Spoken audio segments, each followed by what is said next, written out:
থেকে আমাদের দুনিয়ার সামনে আসবেন। কেন আসবেন? বলছেন আল্লাহ তাআলা আসার পরে সর্বপ্রথম একটা ডাক দেবেন, ফায়াকুল, অতঃপর আল্লাহ তাআলা ইলা সামাই দুনিয়া, দুনিয়ার আসমানে আসার পরে আল্লাহ তাআলা মানুষদেরকে ডাক দিয়ে বলবেন, আলা মিন মুস্তাগফিরিন ফাআগফির। আল্লাহ তাআলা একদম মাগরিবের পর, আজকে মাগরিবের পরে সবে বদর তো শুরু হয় একদম ইশারের পরে। আর আল্লাহ তাআলা এই রাতের বিশেষ একটা পাওয়ার, একটা গুণ, মর্যাদা দিয়ে রাখছেন। মাগরিবের নামাজের পরে মানে সূর্য ডোবার পরেই আল্লাহ তাআলা ওই সিদরাতুল মুনতাহা থেকে একদম দুনিয়ার আসমানে নেমে আসবেন। আসার পরে মাগরিবের পর থেকে আল্লাহ তাআলা ডাক শুরু করবেন, আলা মিন মুস্তাগফিরিন, আলা মিন মুস্তাগফিরিন ফাআগফির লাহু। আল্লাহ তাআলা ডাক দিবেন, ও আমার বান্দারা, আসো আসো আমার কাছে মাপ চাও। হে আমার বান্দারা, তোমাদের মধ্যে কি আছে আজকে আমি আল্লাহ আমার কাছে মাপ চাইবে, ফাআগফির লাহু, আমি আল্লাহ তাকে মাফ করে দেব। আল্লাহ ডাকতে থাকবেন। মাগরিবের নামাজের পর থেকে শুরু হয়ে যাবে। মাগরিবের নামাজের পরে আসার পরে সর্বপ্রথম ডাক দিবেন, আলা মিন মুস্তাগফিরিন ফাআগফির লাহু, আলা মিন মুস্তাগফিরিন ফাআগফির লাহু। আসো, কি আজকে আমার কাছে মাফ চাইবা, আমি আল্লাহ তোমাকে মাফ করে দেব, আসো আমার কাছে মাফ চাও। ডাকতে থাকবেন। আজকের রজনীটা তাদের জন্যই যারা ইবাদতের মধ্যে কাটাবে। আর আজকে যদি আমরা গুনাহ মাফ করে না নিতে পারি, আমাদের চাইতে হতভাগা দুর্ভাগা কেউ, যেইখানে শুনেন আল্লাহ নিজে আসে ঘোষণা করেন, আরে মাফ চাও, মাফ করে দেব। তারপরেও যদি আমরা মাফ না নিতে পারি, তাহলে আমাদের চাইতে বোকা মানুষ আর দুনিয়াতে হতে পারে? দুনিয়ার সিস্টেম, মানুষের কাছে মাফ চাইতে হবে, তার বাড়িতে যাইতে হবে, তার অফিসে যাইতে হবে, তার চেম্বারে যাইতে হবে, ভাই ভুল করছে মাফ করে দেন, থানায় গিয়ে হাজিরা করে ভুল করছে মাফ করে দেন, কেসটা শেষ করে দেন, টাকা পয়সা দাবা কিনে আল্লাহ আল্লাহ তার ভাষায় আপনাকে যাইতে বলে না। আল্লাহ তাআলা কোনো শর্ত দেয় নাই যে আজকে মাফ, যারা যারা মাফ পাইবে এদের জন্য দুইটা শর্ত। এক নাম্বার শর্ত 100 রাকাত নামাজ পড়তে হবে, 2 রাকাত শর্ত একবার কোরআন পড়তে হবে। এরকম কোনো শর্ত দিয়েছে না। আল্লাহ তাআলা নিজেই আসমানে আসার পর ডাক দিয়েছেন, আসো, শুধু আমার কাছে হাত উঠাবার পর আল্লাহ ভুল করেছি, মাফ করে দাও। সঙ্গে সঙ্গে আল্লাহ তাআলা বলবেন, ফাআগফির লাহু, যাও তোমাকে মাফ করে দিই। প্রথম ডাক দিবেন। দ্বিতীয় ডাক দিবেন, আলা মিন মুস্তারজিকিন ফাআরজিক লাহু।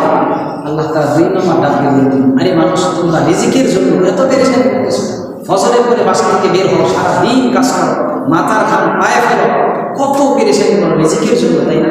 এই রিজিকের জন্য তোমরা প্রবাসে যাও, বছরের পরে বছর, বছরের পরে বছর তোমরা প্রবাস কাটাও, নিজের স্ত্রী সন্তান বাবা মা সব কিছু ছেড়ে ফেলে দিয়ে, নিজের দেশ মাতৃভূমিকে ফেলে দিয়ে আর এক দেশে গিয়ে পরগাছার মতো তোমরা রিজিকের জন্য। এই রিজিকের জন্য তোমরা এত পেরেশানি। আসো, কি আছে আজকে তোমাদের মধ্যে থেকে আমার কাছে রিজিক চাই, বাসা আমার কাছে যাও।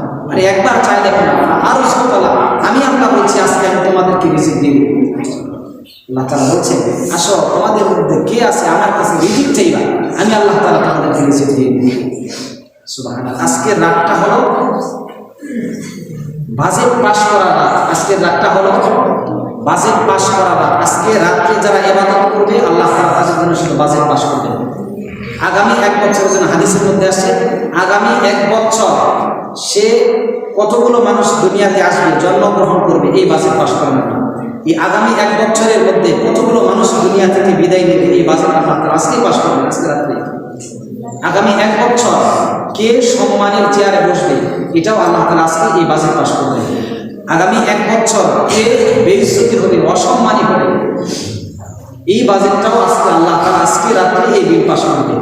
অতএব যারা রিজিক চায়, সম্মান চায়, ক্ষমতা চায়, নেক হায়াত চায়, উত্তম রিজিক চায়, সম্মান চায়, তাদের জন্য আজকে রাত্রে ইবাদত করা দরকার।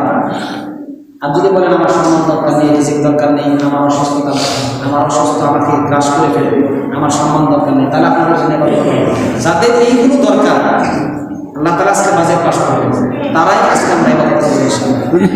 যে সকলের দরকার আছে না, সকলে ইনশাআল্লাহ আজকে রাত্রে আমরা ইবাদত করব। এরপরে আল্লাহ তাআলা 3 নম্বর ডাক দিয়ে বলেন, আলা মিন মুবতালান ফাউআফিয়া, আলা মিন মুবতালান ফাউআফিয়া। আল্লাহ তাআলা বলছেন যে তোমাদের মধ্যে কি কেউ অসুস্থ আছে?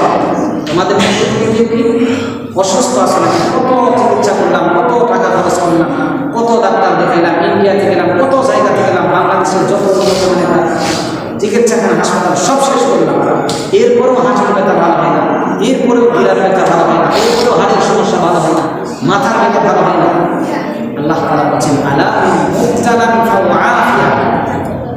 যাদের এরকম সমস্যা আছে, রোগ ব্যাধি আছে, আজকে মসজিদে আসো, আমার কুদরতি পায়ে দুইটা সেজদা দাও, দেওয়ার পরে সেজদার মধ্যে দিয়ে শুধু আমাকে বলো, আল্লাহ আমি অসুস্থ, অনেক কিছু করেছি, আল্লাহ সুস্থ করতে পারলাম না। আল্লাহ তুমি আমাকে সুস্থতা দান করে দাও। দেখবেন চোখের পানি ফেলে দিয়ে শুধু আল্লাহর কাছে একবার বলবো, আল্লাহ অবশ্যই অবশ্যই আমাদের গুনাহগুলো মাফ করবেন এবং আমাদেরকে সুস্থতা দান করবেন। আল্লাহ বলছেন, আলা মুক্তালা আফিয়া, আমার কাছে মাপ চাও, আমার কাছে অসুস্থ থেকে মুক্তি চাও, আমি আল্লাহ মুক্ত করে দেওয়ার জন্য আসমান থেকে প্রথম আসমান চলে আসলাম, আমি আল্লাহ তোমাদেরকে সুস্থতা দান। এরকম ভাবে আলা কাজা